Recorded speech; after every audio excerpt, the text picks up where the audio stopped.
送丧队和迎亲车队在大街上打了起来，棺材压在了婚车上，紧接着里面的老太太蹦了出来，当场诈尸。前几天陈老太庆祝73大寿的时候，女儿送来一口大红棺材，大喜的日子显得有些诡异。老太太却一把抱住女儿，开心大叫，贴心小棉袄了了她一桩心事。旁边的儿子小二神色复杂，推行火葬以来，老娘最担心的就是自己被一把火烧了，现在得了现成的寿材，能不高兴吗？可小二是从政人员，纵容自家亲属违反规定，这不是知法犯法吗？陈老太可不管那个，两眼一闭装昏倒。小二方寸大乱，他老舅和老婆赶紧逼他承诺不火葬。老太太好哄，刚摁完手印，人立马悠悠转醒，饿死我了。面煮熟了吗？不过闹的这一出倒是让小二的老舅心眼活络起来。他向来主持农村丧葬事宜，赚得盆满钵满。如今外甥推行新政，断了他不少财路。他转头就找了个假算命的糊弄老姐姐，编了2条陈老太深信不疑的理由。今年犯太岁，外加上早死的丈夫在那边找了小狐狸精，唯一的破解之法就是老太太假死进棺材办丧事儿，去阎王爷处上个户口，否则原配成小三儿，人死变孤魂野鬼。敢！我是原配。要照这么说，我还真得去看看。我跟你说，你买那个寿衣，买那个最时髦的，没错，揍不信。我比不上那个小狐狸精。老舅经验丰富，葬礼说办就办，陈老太太寿衣也说穿就穿，棺材说躺就躺。姐弟俩商量好不让小二知道，顺便测测儿子的孝心。小二闻得噩耗，骑着自制电驴一路哭嚎着冲回家。看到亲娘的灵堂，小二晕倒在地，不省人事。掐人中，净让我操心。尽管儿子难过，还没忘了官职，跑去棺材旁说了句忠孝不能两全，火葬才是正途。说完边哭边离开，忙活半天的姐弟俩被他气得不轻。小兔崽子！小二的亲姐姐陈老太太小棉袄哭着赶来奔丧，一句话必须大操大办。姐姐是个讲究人，刚刚才在路上用1卡车的石灰买了火葬车，这会儿脸上的泪痕还没干，就拿离婚威胁姐夫，并且一把抢过姐夫钱包，无论花多少钱，葬礼必须风风光光。结果弟弟如此不识相，不但想一切从简，还打算把老娘火葬。姐姐怒发冲冠，挂着满满戒指的一双大手力大无穷，人挡杀人，佛挡杀佛，吓跑众人，包括刚来的俩白无常。他们是小二的上司，刚才被姐姐埋石灰里了。小二不想掺和闹剧，骑上摩托钻了个空子溜了。不过出大殡怎么能没有孝子？姐姐带着家族长辈追杀过去，小二的上司也不敢惹泼辣姐姐，让他一推一个踉跄，迅速撤退。小二被摁着扒了衣服，换上校服，赶回去办葬礼。家里早就忙活得热火朝天，还有老舅煞有介事的讲规矩。今儿我得把规矩跟你说清楚。按老理儿，停灵3天，7天下葬，要用3七21根沙膏高搭灵棚，院内要围一条白灯笼是327盏，老人身穿牡丹绣衣，脚踏莲花雪鞋，吊开上门，孝子贤孙随时伺候。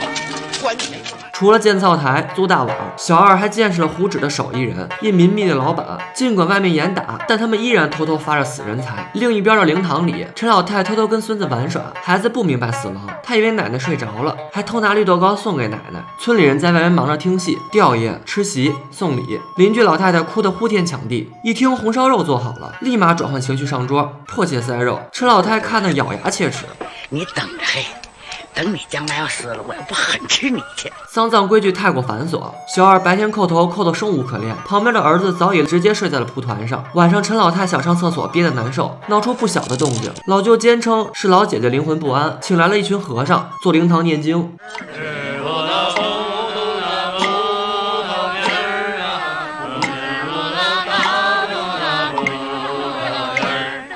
等小二细看，发现都是演员假扮的，为首的法师居然还是个女的，妆都没卸。对于小二的质问，老舅自有一番论断。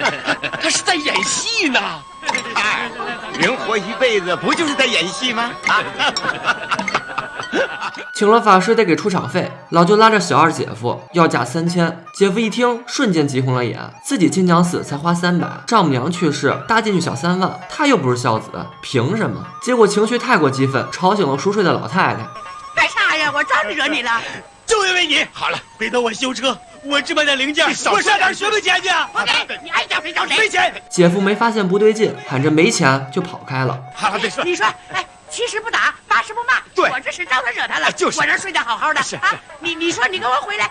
你看呀。最后掏钱的是小二媳妇儿，她拿出了给儿子攒的学费600块，但她不知道和尚演员的实际出场价也才不过300，这点差价全让老舅赚跑了。陈老太看着他那副贪婪的嘴脸，眼疾手快，把小孙子的学费抢了回来。晚上，小两口在灵堂前商量，姐姐已经搭进去不少了，自己也没有积蓄了，葬礼再这么办下去，活人也要让死人拖垮了。陈老太听得眼泛泪光，满脸的心酸。第二天就是葬礼的最后一步，请灵婆。换言之，花钱，而且花不少钱。姐夫拿着钱包死活不放手，与姐姐起了争执，拉扯着离开了房子。二人立刻和好，感情刚才是演员请就位。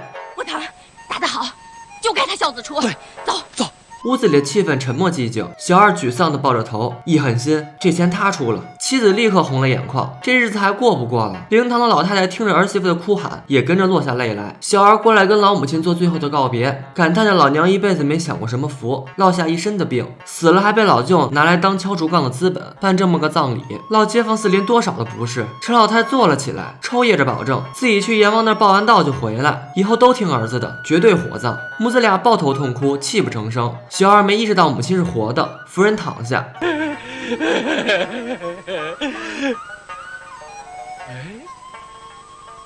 我刚才和谁说话？